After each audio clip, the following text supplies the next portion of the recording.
So it has been a couple weeks since I've been starting with my whole dice making experiments, and it's taken me in interesting directions, from researching 3D printers who make master sets of dice to removing the paint from a set of dice that I own to make better masters of my own so that I could get deeper indentations, to buying about $200 worth of high pressure air compressor and equipment. Yeah. That one's going to take a little bit of explaining, but it does make something that looks absolutely beautiful.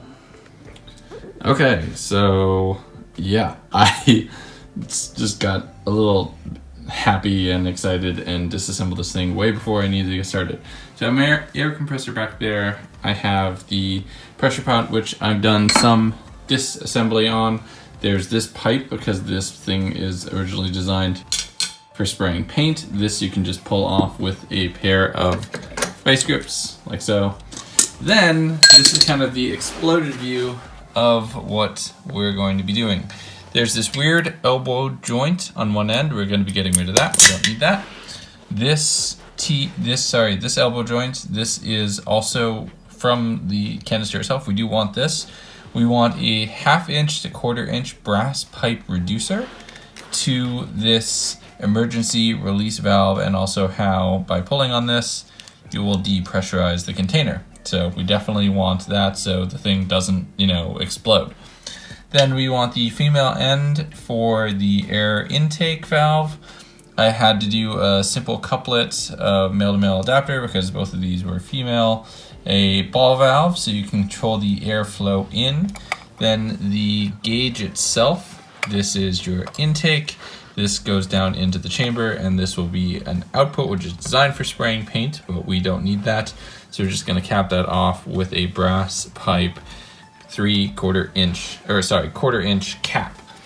And then also at the end of your air hose, you have the female adapter for your air input, and then the other end connects to your air compressor. I got this small 2-gallon pancake air compressor from Lowe's, so easy enough there. Now, you need Teflon tape on all of this. I hope Teflon tape will work. If not, there's something bigger and more powerful that I can use, but this should be a start.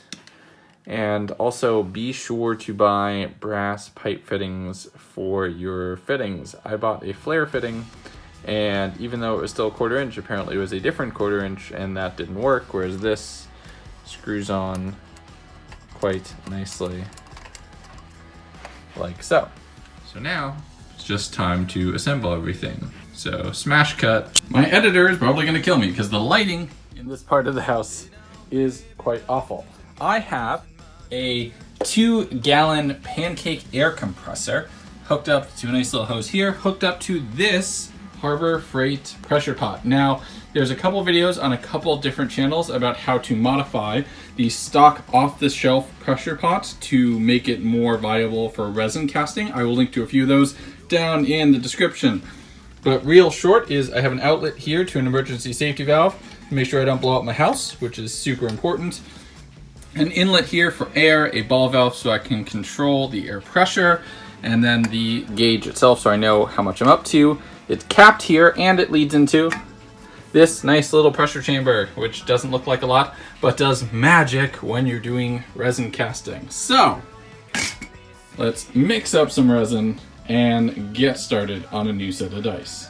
Now, just to get myself something level, I have some strips of poster board that I've set up. Now, I know I need something a little bit more permanent when it comes to a rack inside, and I will be doing that, but the important part is to get all of the molds set up right here in the tank. And because we have a little space, that little bit of extra resin can sit there in the center. Now that everything is on, it's important to get the lid on and get it nice and secure.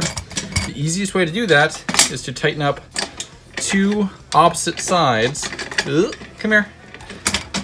At the same time. So make sure everything's nice and secure. Let's check. Nothing fell over. Okay, that's a success.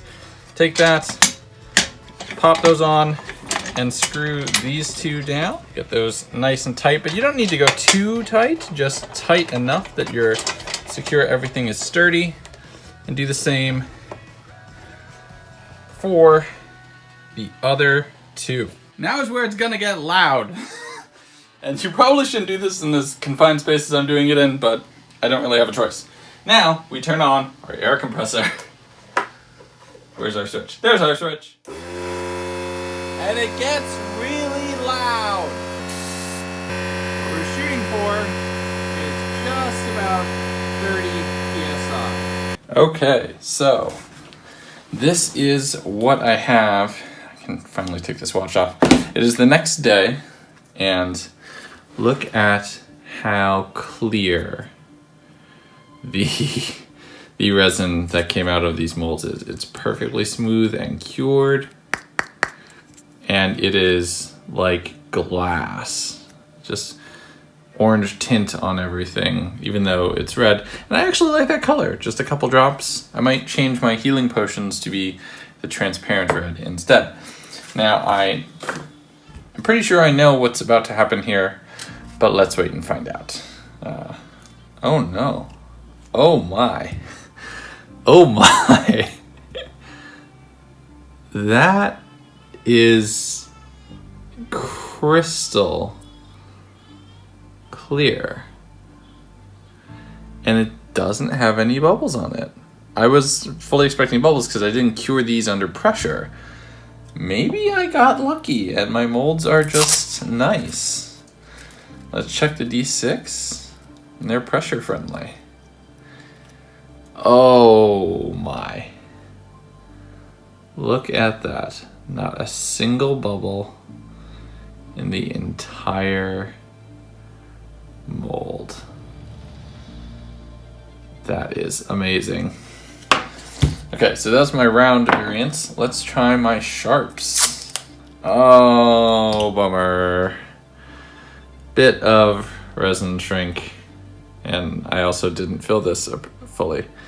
Now this one has the bumps that I was kind of expecting. You can kind of see all these bumps right here. This is from air trapped inside the silicone that got crushed in on the mold. Some of the sides are smooth, like the 3.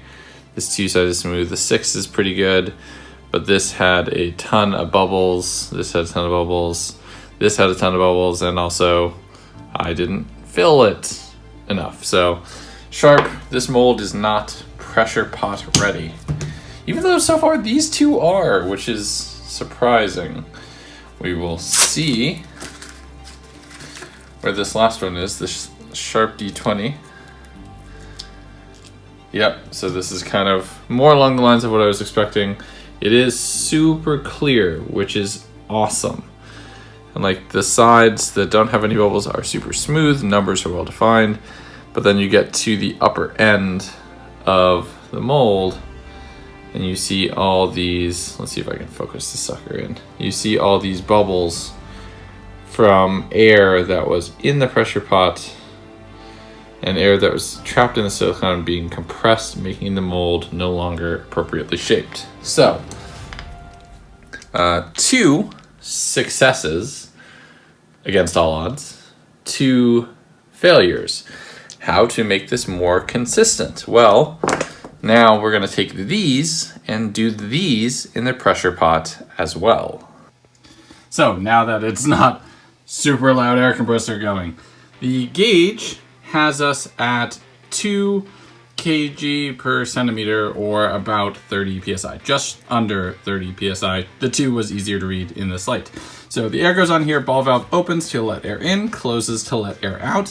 When I want to let all the air out when it's ready, I'll just open this valve. And then this thing, I put a little tape here so it's easier to pull and it's not as rough on my fingers.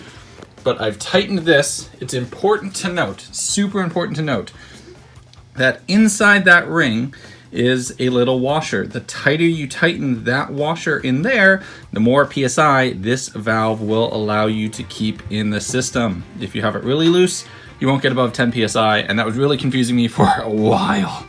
So now, the dice are in there. Hopefully I didn't knock them over with everything else I was doing. And now we wait a day.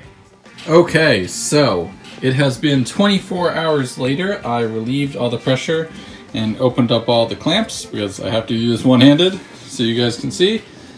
Lift this off, and there are all our casted dice ready to go. Now you can see from just this little bit that we have right here, this is like glass. You can basically see right through it.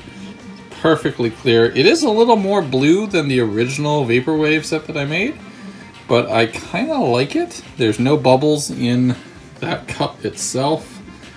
We'll get that into better light. So I'm gonna grab all of these and move them over to the workstation for demolding.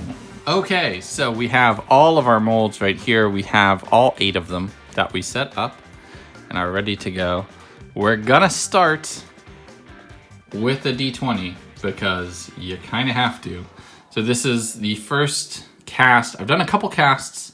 They've all been single color so far. So this is the first 2-color casting in the pressure pot. Let's see how it went.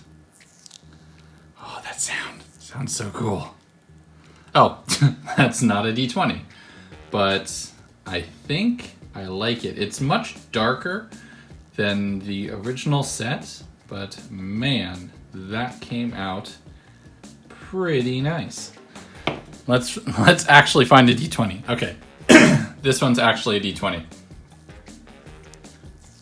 That sound is very ASMR. Wow. Much darker than the original set that I made, but I kind of love it, to be honest. I kind of love that color combination.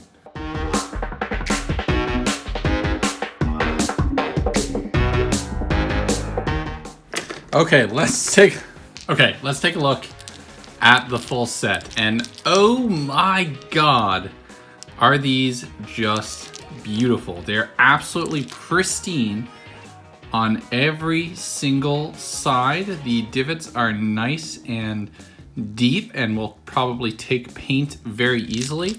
The colors are far darker than in my original set. Just for context, this was the original Vaporwave set that I made, and this is what I ended up with. And I think the difference for that is that I made a little bit more resin for this because I was mixing it in a cup much like I do here, and I had it much higher up.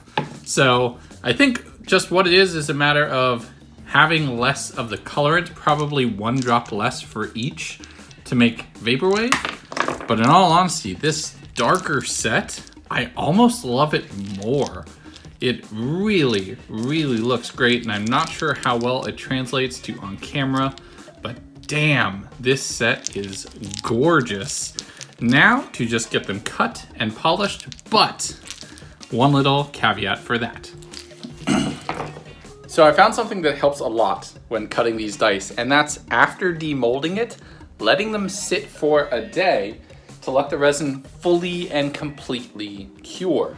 Right now, it's even just a little bit on that sprue. It's a little bit soft to the touch, and that could be great for cutting off the sprue, but it also leads to potentially cutting off too far on the part where the sprue connects to the dice, meaning that you now have an unbalanced dice, and there's nothing you can do to fix that. You can always remove more material, but you can never add material back after cutting it off, at least not super easily.